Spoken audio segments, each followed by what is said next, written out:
रीवा जिले के समस्त थाना क्षेत्र में हुआ जनसंवाद कार्यक्रम का आयोजन। खबर मध्य प्रदेश के रीवा जिले से है, जहां रीवा जिले के समस्त थाना क्षेत्र में हुआ जनसंवाद कार्यक्रम का आयोजन। जानकारी के मुताबिक बताते चले कि आज दिनांक 3/3/2024 को पुलिस मुख्यालय भोपाल के निर्देशानुसार सामुदायिक पुलिसिंग हेतु रीवा जिले के समस्त शहरी एवं देहात थाना क्षेत्र में सूची में प्रदर्शित स्थान पर जनसंवाद का आयोजन किया गया है, जिसमें थाना क्षेत्र के सभी वरिष्ठ नागरिकों एवं समाज सेवी संस्थाओं आम जनमानस को आमंत्रित किया गया था। जनसंवाद में साइबर जागरूकता, नशे के विरुद्ध जागरूकता, सामुदायिक पुलिसिंग, पुलिस और आम जनता के मध्य आपसी सामंजस्य आदि विभिन्न विषयों पर चर्चा की गई, जिसमें थाना क्षेत्र के सभी गणमान्य नागरिक व जनसंवाद कार्यक्रम में सम्मिलित हुए। आइए दिखाते हैं कुछ झलकियाँ। अधिकारी, आज हम सब पुलिस जनसंवाद के लिए यहाँ उपस्थित हुए हैं। हमारे पुलिस अधीक्षक महोदय और वरिष्ठ अधिकारियों का लगातार ये चिंतन रहा है कि समाज में बेहतर व्यवस्था के लिए और पुलिस को मित्रवत काम करने के लिए बिगड़ सह अस्तित्व के, समाज के सह अस्तित्व से ये संभव नहीं है। उसी कड़ी में आज हम सब यहाँ इकट्ठे हैं। पुलिस विभाग निरंतर जो है अधिक से अधिक समय दे करके प्रत्येक अधिकारी से लेकर के हमारा कांस्टेबल स्तर तक समाज की सेवा में लगा हुआ है।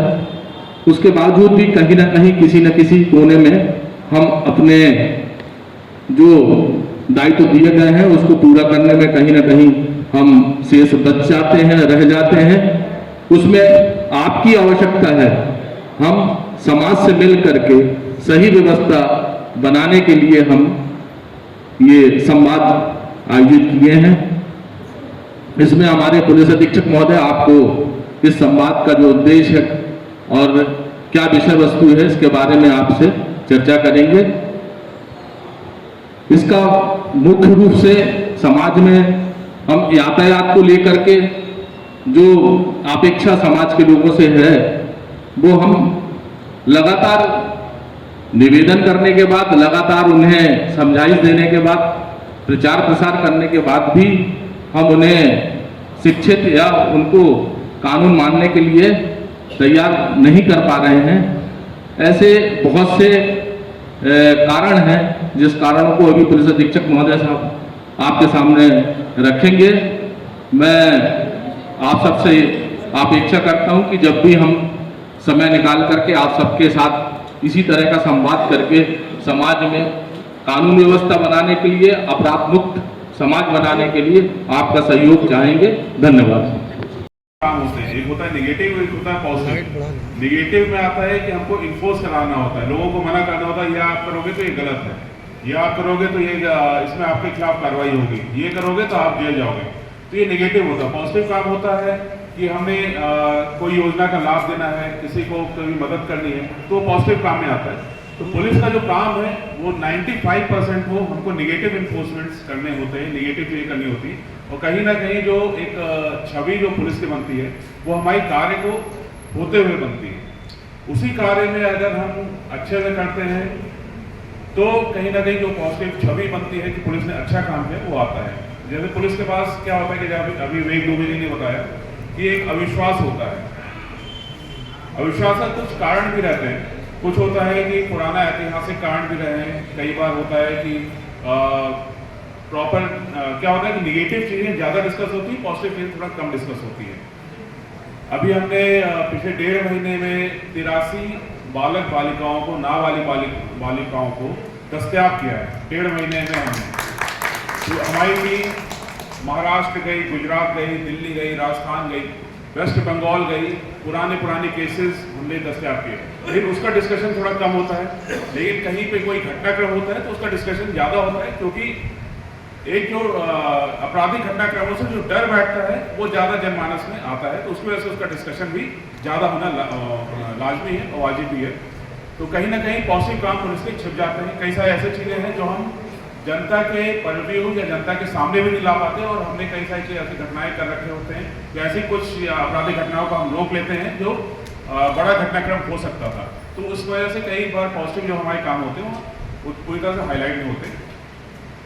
एक और चीज़ है कि हमारे पास कौन आता है, हमारे पास आते हैं या तो पीड़ित पक्ष आएगा या आपराधिक पक्ष आएगा अपनी बात रखने को।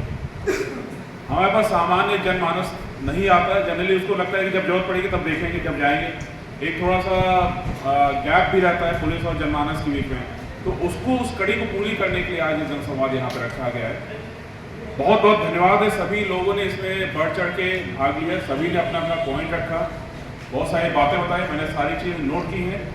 कुछ चीज़ें आप लोग से भी बताना चाहूँगा, कुछ चीज़ों में जागरूक भी करना चाहूँगा। अभी हम सब लोग देख रहे हैं कि साइबर फ्रॉड्स बहुत हो रहे हैं।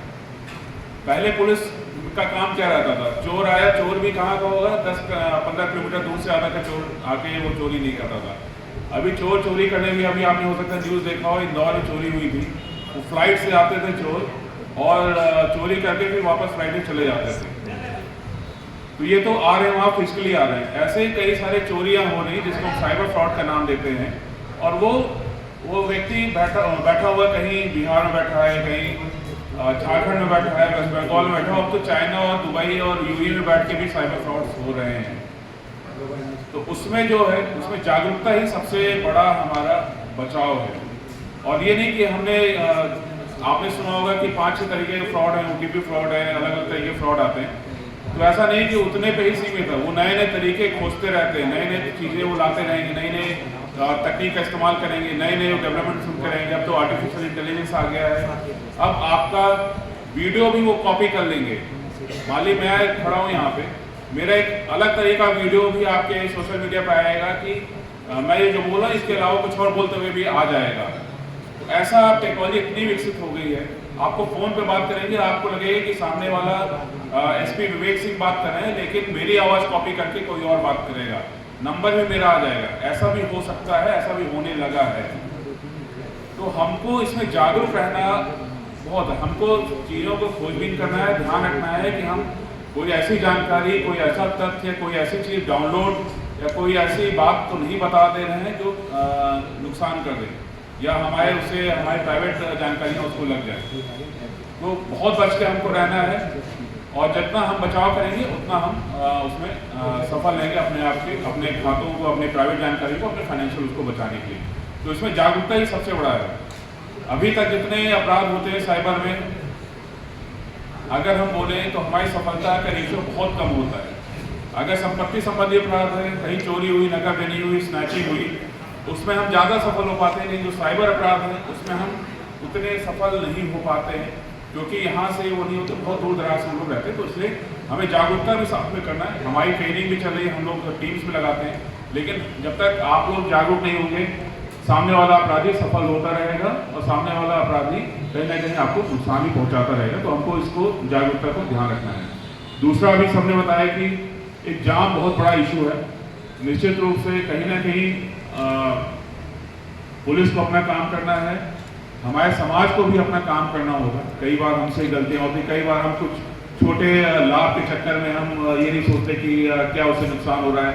कहीं कोई एम्बुलेंस तो नहीं फंस जा रही है हमारे छोटे लाभ की वजह से, या हमारे पुलिस कर्मियों ने ध्यान नहीं दिया तो उसकी वजह से कोई दिक्कत हो। तो हम दोनों लोग को मिल के काम करना है चीज़ें। तो जहाँ तक ट्रैफिक के जाम के है, आपने सभी रोड्स वगैरह बताए हैं, वन वे करने का भी हम करेंगे। और जैसा आपने बताया कि दुकानों के सामने भी कई बार वो ठेले वो सब लगाते हैं, उसके बारे में भी हम सभी व्यापारी वर्ग से, सभी जनमानस से उसके बारे में अलग से उसकी चर्चा करके और फिर उसका कैसे हम निराकरण कर सकते हैं वो किया जाएगा। तीसरा है कि जो नियम है वो नियम, जैसा अभी सभी ने बताया, कई हमारे जागरूक जनमानस ने बताया कि नियम ऐसा नहीं कि पुलिस को कहीं चालान करके कहीं पैसे कमाने हैं या उसके लिए दिया जा रहा है। ये सब नियम है सुरक्षा के लिए, ताकि जो व्यक्ति निकला है अपनी 2 व्हीलर 4 व्हीलर से, वो सुरक्षित वापस अपने घर, अपने परिवार के पास जा पाए। और उस सुरक्षा को इन्फोर्स कराना, उसका पालन कराना की जिम्मेदारी पुलिस को दी गई है। तो पुलिस को इसमें कई बार हमको चालानी कार्रवाई करनी पड़ती है, कई बार वो गाड़ियों को सीज करना पड़ता है, जब्त करना पड़ता है। इसके साथ साथ इसमें कहीं भी मंशा किसी को परेशान करने का नहीं रहता है, लेकिन कई बार हमको संतोषजनक जवाब नहीं मिलता या हमको लगता है कि कहीं संदेहास्पद है, तो हम उसमें गाड़ियाँ वगैरह भी जब्त करते हैं। और सिर्फ मंशा सिर्फ और सिर्फ आपकी सुरक्षा और समाज की सुरक्षा है, और कोई उसमें मंशा नहीं होती। जो चालान का पैसा जाता है वो सब